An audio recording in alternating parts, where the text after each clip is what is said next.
Dimitar.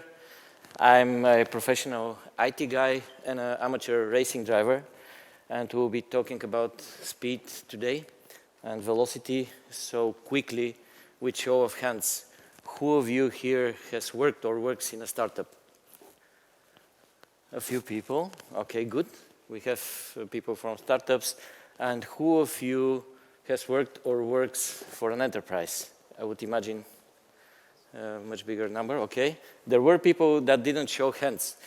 My next question is, who here has worked or works for a Formula 1 team? It must be some of you guys. But then, good. You will be keeping me honest because our topic is to compare velocity. And why you should listen to this talk. Reason number one is Rado, because he is from the organizers and he decided that it will be useful for you to see how motorsports can help software. And number two, I spent years in all the three options. So I got some experience and I can compare for you and share my experience with you. And this is an old problem actually. Who is obviously faster? This is a paradox which is more than 2,400 years old. It is in the math books, in the computer science 101, etc. And if you ask a junior today what is velocity, they will most of the time tell you about speed, which is incomplete. Because what is the difference between speed and velocity? Anyone? Sorry? Direction, exactly. Direction is the key difference between speed and velocity, and direction is critical to achieving results as well. So yeah, what is the measurement that we are using in software to measure velocity? Anybody? You don't do Scrum. That's my conclusion. Story points, exactly. So the story points are the units of measurement in software development for some. And they are actually a glorified person days or man months. And this is how the whole fun and games of estimating and planning, etc., how they start. So how fast is a startup now that we have the mathematical background for that? So the theoretical maximum velocity of a startup is a function of the number of people in it and the number of hours per day and the number of days per week. You can't exceed that. Even with AI, you still have an upper boundary for this velocity. And the variable there is the number of people. But why startups are fast? Because they are very fast at chasing one particular goal, and they are very fast at course correcting whenever they detect that they are going off track with respect to achieving the goal. And in this respect, they are much rather nimble than fast. They are like a go-kart, very fun to drive. You feel the speed. All the champions are built through this experience, through go-karts, through startups, like Nikolov, for example, here. And there's a limit of how fast it can be. And as startups grow, there's one big thing that can hamper their speed, that can kill literally their speed. And this is the Brownian motion, which is the complete loss of direction and complete loss of results. And there are many vectors that can push a company, a startup, a scale-up, any company into Brownian motion. They're listed here. So the question is, if you want to win bigger races, you will need a bigger team. What is the magic? How the enterprises can potentially achieve bigger velocity as they have more people? Well, every enterprise, they were a startup once. So the formula is similar, just the number of people is bigger. And they manage to win bigger races, some of them.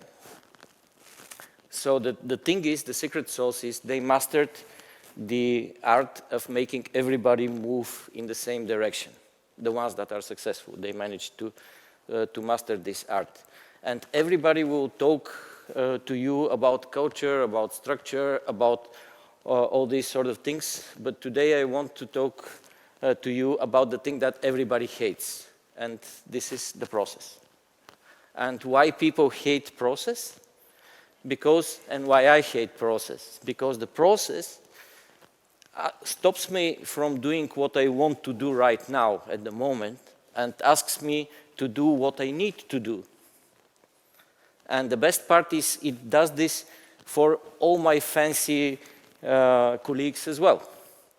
So we all hate it and we can all follow it to go in the same direction, and this saves us from the Brownian motion.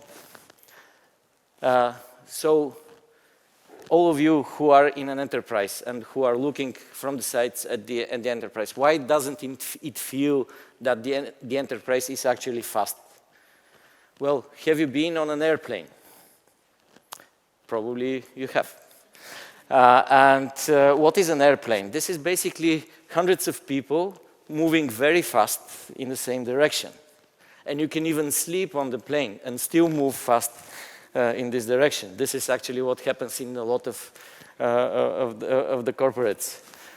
So yeah, that's one of the explanations. But the more relatable one for us as an audience is the comparison between a really top-end CPU with top-end cores and a very basic entry-level gamer GPU. And as you can see, at 3 times less frequency for the cores, the gamer's GPU with the much simpler cores can achieve 30 times the teraflops of the CPU. So there you go. So how fast is a Formula 1 team? This is what we started with. So every Formula 1 team has roughly 100 software developers, give or take. And what they need to do, which is part of their competitive advantage compared to the others, is they need to develop several critical and very proprietary software systems for them, and they are releasing those systems every week. So the development cycle is literally weekly. And these systems, let's take one of them, for example, which gives an answer to a very simple question. The strategy system, which works real time at a Formula 1 race, its purpose is to answer a very simple question: when the car needs to stop in the pits in order to gain an advantage. And to do this, this system integrates tens of billions of data points from all the other systems in order to produce, hopefully, the correct answer. So this is, and bugs, they cost literally millions in this environment. So this is how the Formula 1 teams work. And how do they achieve this? They have the nimbleness and the focus of a startup. They have the size which is bigger than a typical startup, more like an enterprise. And if you consider the entire team, it is literally an enterprise. So how they achieve the speed? They put on top of the nimbleness the process, the enterprise process, and the enterprise specialization. So there it goes. So it is mission possible to do it week in, week out for the entire season and the next season. So what are the takeaways? Company size doesn't matter. Play the team game.